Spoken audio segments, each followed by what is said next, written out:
before we get started, make sure you have VS Code installed, and you're also going to want to do this on something that's Debian-based like Ubuntu or Pop! OS. So go ahead and open up a new terminal and type in code dot, which will open up VS Code in this directory. And then we're going to open up a terminal. And you can also press the control backtick to open up the terminal. Type in git init. This is going to create a new Git repository. Git is version tracking, and so it's just like either Word or Google Docs, where you can go back and you can see all the edits in the past that you made. There's also some documentation in the description that you can follow along with. This is going to have the scripts in the video so that you can copy and paste things. I'd also like to give a shout out to the Medium article series that this is based on. That's inside of the documentation, and there's pretty much a 4-part series which goes over compiling the kernel in BusyBox and installing Grub, which is what the start of this making a distro series is based on. Next, we're going to download the code for the kernel and compile it. So we're going to go to this website, which will be linked inside of either the description or the documentation, and then we're going to go to the latest version, and then you can click one of these to download them. We're actually going to use the command line in order to download this. So we're going to create a new script file. So inside of File Explorer, you click New, and we'll call this build kernel.sh. And we're going to make this a little bit bigger so we can see more of this. Okay, so we're going to make a directory.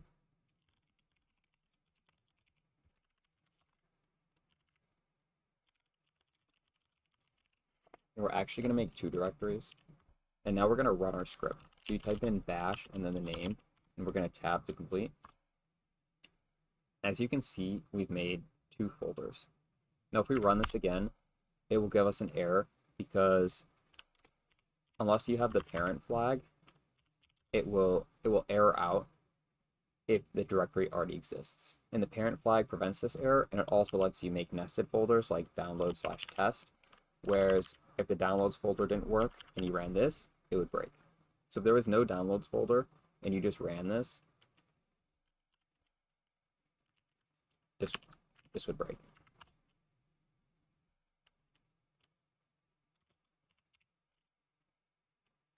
Okay, so now what we're going to do is we're going to go and change the directory into downloads.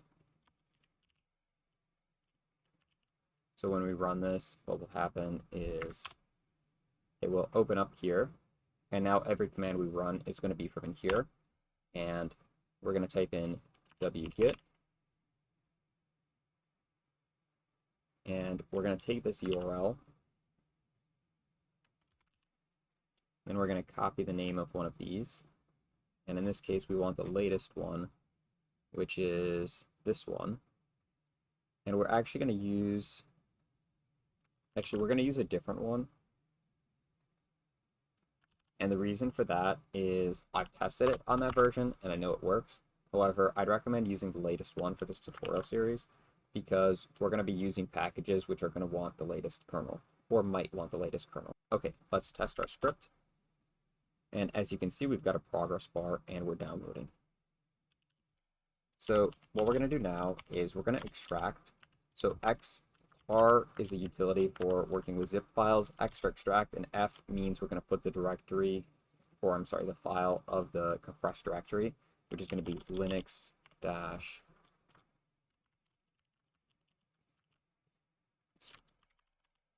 We're going to put the file name here, and we're going to comment this out. And as you can see, we've now unzipped this. And we've now also got an error because this is our Git repository, which lets us track all the changes.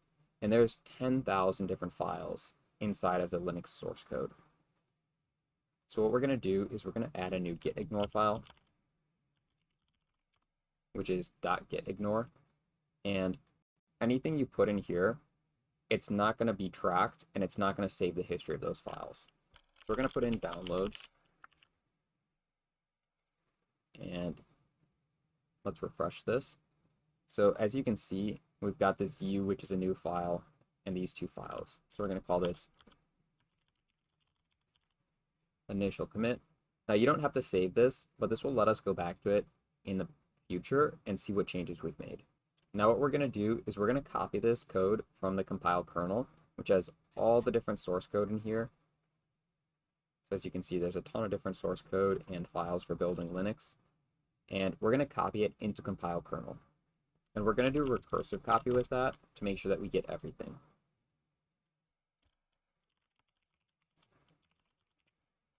Slash. Okay, so we actually don't want to copy from there.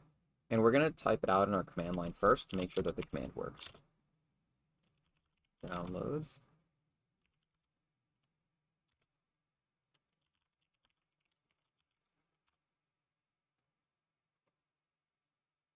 So as you can see, what ended up happening is it copied this folder.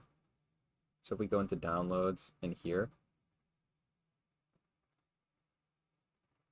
let's delete this. And let's try this. Oh. So what I think we need to do is do slash dot. I'm just going to copy everything from there. So arch, block, etc.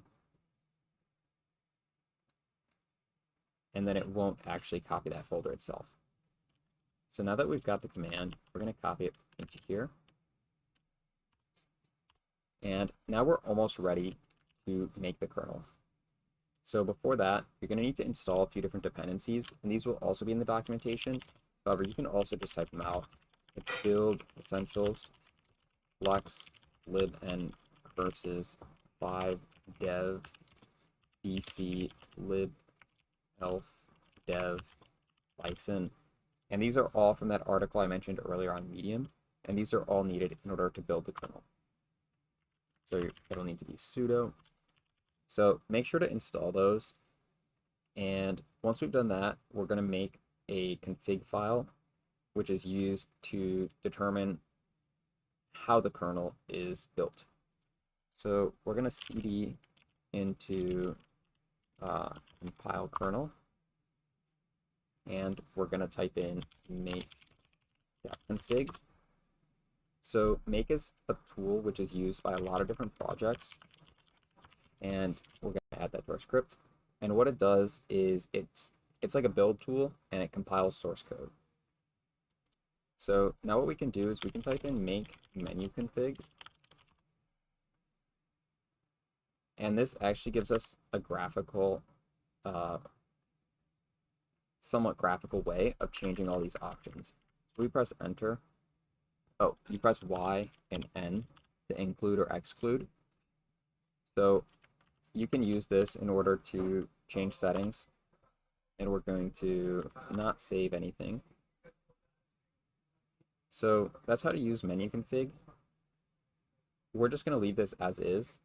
Another thing you can do is you can actually go into your boot folder. So we're in /boot, and we've got a lot of different files. All of these are the configuration files for Pop! OS's kernel compilation. So we're actually going to take this one for later, and we're going to put this in a new folder called inputs. And as you can see, now this is added to source control, along with a ton of other things in compile kernel. So we're actually going to add compile kernel to our gitignore.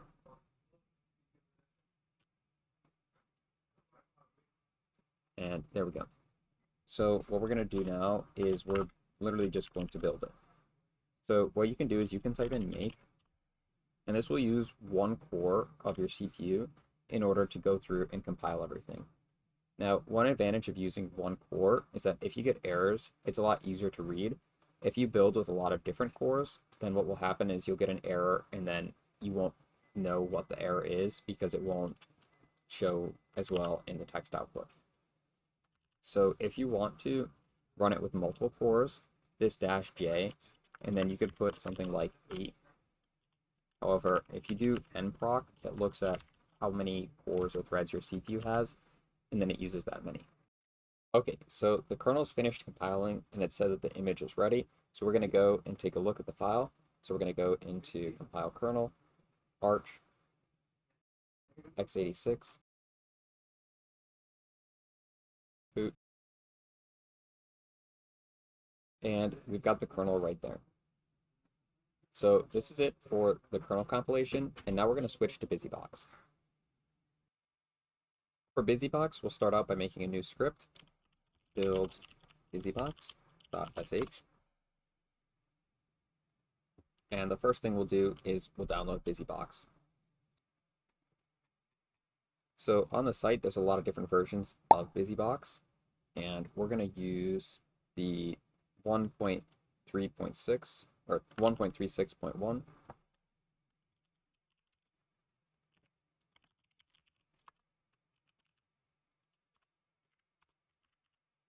So just like before, you'll copy in the URL of whatever this file is based off of what you see, and you'll want to use the latest version. And then we'll unzip it.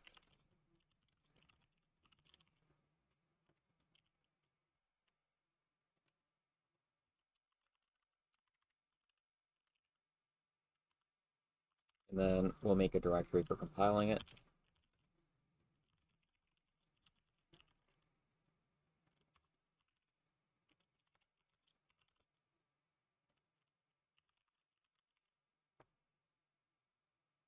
So when we unzip, it's going to unzip into a folder like this, and then we're actually going to do I don't know why. In my notes, I have a capital R, which can change. Sometimes you do actually need a capital R. I think for symlinks, you need a different option. And symlinks are just like a special type of file in Linux. So we'll test it out and see if it works with this capital R.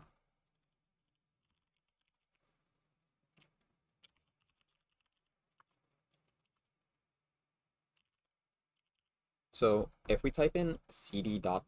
this is going to take us out of the downloads folder. So for example, if we go cd ... we go up a directory, and then we can go cd BusyBox. So let's test this out. And we need to save it and save this.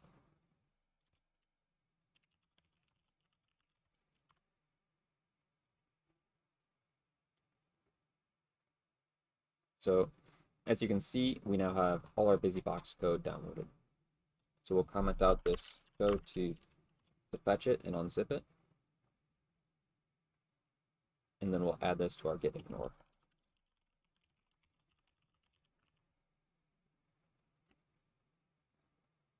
Okay, so just like before, we're going to make the config. And then we can rerun our script. Oh, not that one. Oh, actually, yes, this one. So it looks like I screwed it up by running it twice. So let's run make menu config. And okay, we're actually not in the BusyBox folder.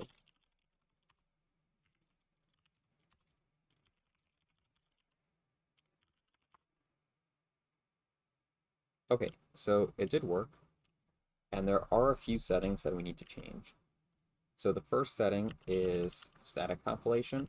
And static compilation determines if all of the dependencies and things that BusyBox needs are bundled with BusyBox itself. And I don't actually remember where it is in here. It's somewhere in here. However, if we make a change in here, each time we run make defconfig, and we're probably going to end up deleting these files each time we run these scripts so that we start from scratch. So each time we do that, it's going to clear out everything we just did. So what we're going to do is we're actually going to do a text replacement. So the two settings are called config static .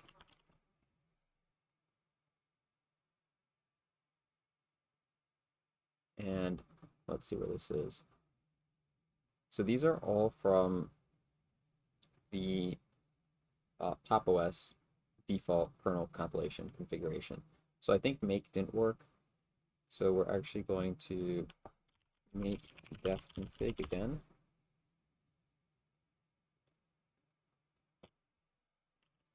And let's run our search again.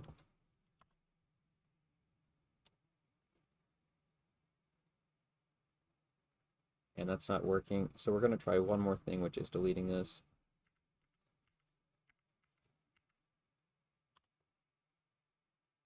And then let's see what happens.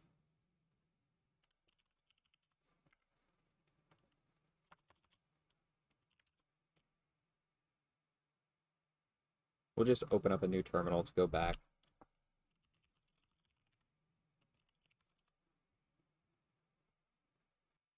So I don't see this, which is pretty concerning.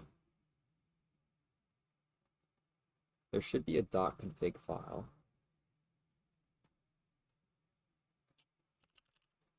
And that's really weird. So it's just not searching. It's not showing in our search results. Oh, okay, there we go. Okay, that was weird. So anyways, this config static inside of our busybox config, right now it's set to this. And what we're going to set it to is we want it to be set to this. So it'll go from this to this. And in order to do that, we can use the sed command, which does a replacement. The command we'll type in is this. So I actually don't remember exactly how sed works. What I think happens is this slash maybe is the start. This is the string that's being found. This is the replacement between these slashes, and then .config is the file. So if we're running it on .config, we need to make sure we're still in this compile busybox folder. So if we run it here, it should say file not found.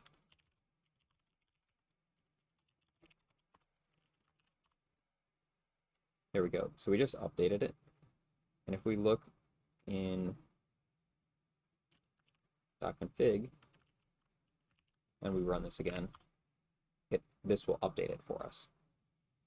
So one other issue I ran into, for whatever reason, one of the modules shipped within busybox would not compile for me and threw errors. And the easiest thing for me was literally just to disable this option. So I changed it from a equals yes, which has it compiled, into an equals no. Okay, so now we're going to make, and we're going to do it using all our threads. And we'll add this here too. And there's a ton of warnings. These warnings don't actually matter. They look like errors.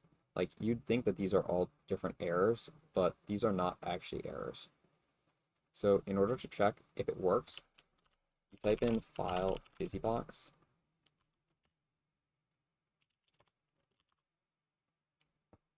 And it looks like it didn't work. So we're going to take a look and see if we can figure out why it didn't work.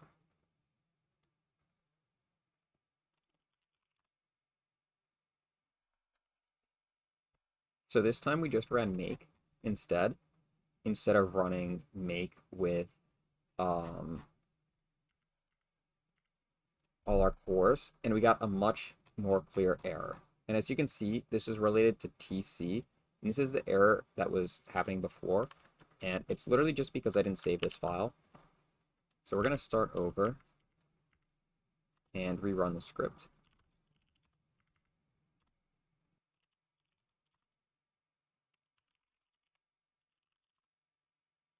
And it's still not there, so let's run make again and see what happened. One thing we can try is we can just try deleting this compile busybox.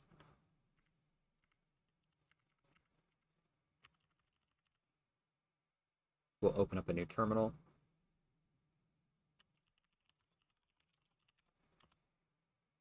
And let's see if this was an issue from having it, from running it twice without cleaning and building again.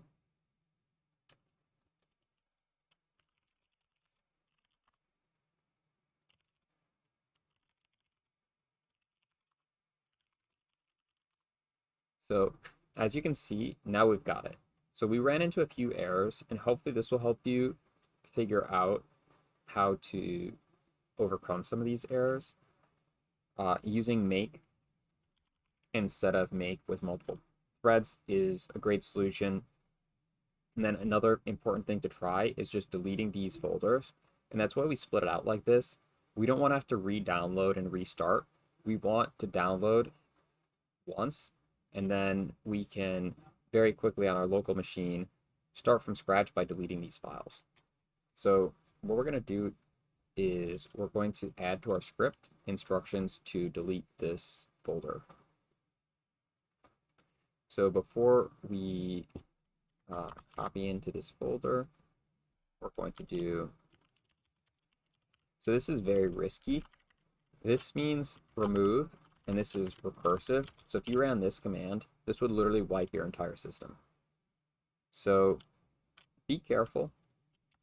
Make sure not to do that. We're going to do compile busybox. And this is a relative path. You can literally like right click, type in desktop distro from scratch compile busybox, and make it not be a relative path, which could make it a little bit safer too. So we're going to test out this command, and we're going to make sure that we're in the right directory when we run it. And okay, perfect, it got deleted. So now each time we rebuild, it will properly clear it out and then recreate it. So we're going to build again.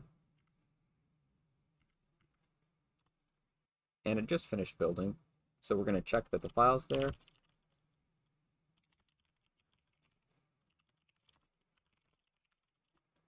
And it's there, and it says statically linked to, which is good. And so now we're going to type in make install.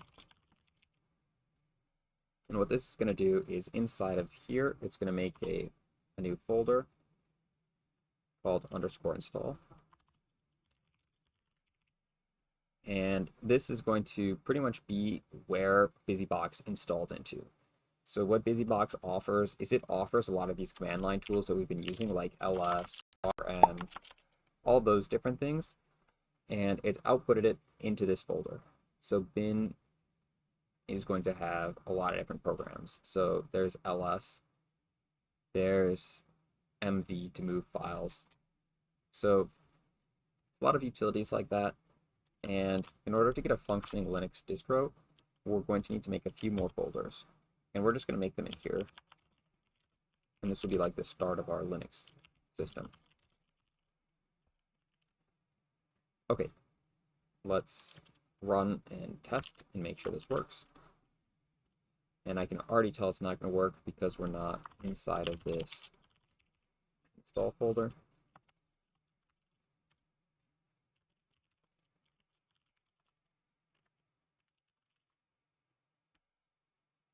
And we have our new folders here. So we're almost done. Before we're finished, we're going to need to add an init script, and then we have busybox and our kernel built. So we're going to put a new file and call it init.sh. And this again is coming from that article I mentioned earlier. So we're going to copy and paste that in. This is going to be what runs as soon as we start our Linux distro. And if it's working, it'll print out, welcome to my Linux. So another thing that you can do to make sure it works is you can run chmod on it. So we're going to go up folder, another folder, ls, and we do have init in here. So we can type in chmod plus x, which makes the script executable, and then init.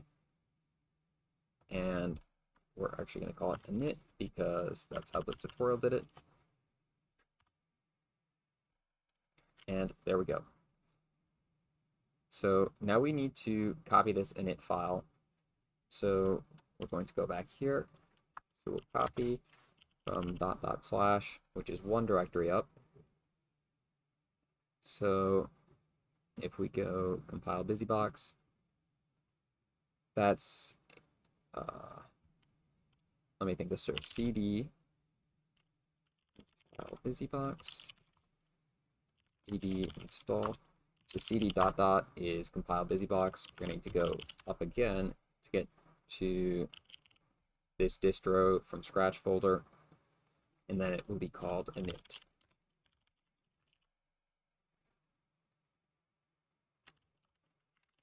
So let's test this out from inside our install folder.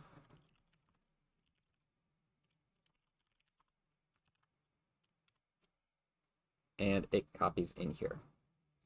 Okay, so now we've done all that, we're going to type in pretty much a magic line. So this is from the tutorial series. I honestly don't completely understand it, but there's these pipe operations. And what that does is it feeds the input from one command into another command. So for example, if we did ls, we might want to feed that into the grep command. So ls grep. So it'll take this bit of text, it will feed it into grep, which is a command which searches for things. And then you could also do ls grep sys s. Oh, grep s. And then it will search sys for these s characters. So we can actually probably figure out what it does by typing this, which looks like it lists a bunch of files, and then somehow it goes into gzip, which zips them up. So I'm not completely sure how this works. However, this is going to zip up all the files and create something called initramfs. So let's run this. And as you can see, we've now got this initramfs folder. So the two things we need for the kernel is this, and then the BZ image that we made earlier. So we're going to go back to compile kernel, or build kernel, and we're going to copy /arch. Actually, no leading slash, because that will start in the, it won't be a relative path if there's a leading one. Copy this into BZ image. And this is actually going to need to be /. And we'll test this. So we're going to run this inside of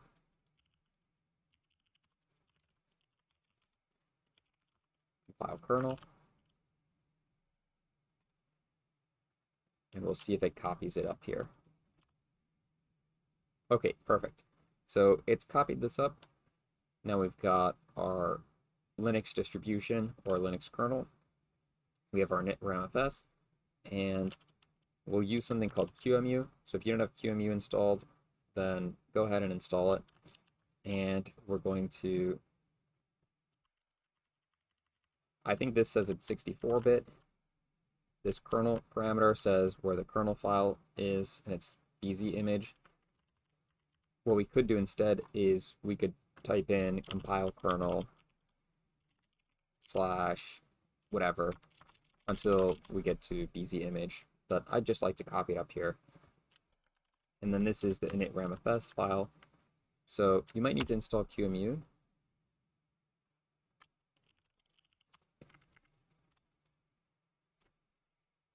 And if this works, it should load our initramfs, which it did, and it says, welcome to my Linux. So that's it for this video. In the next parts of this series, we're going to make an installer and then work on things like getting a graphical user interface running.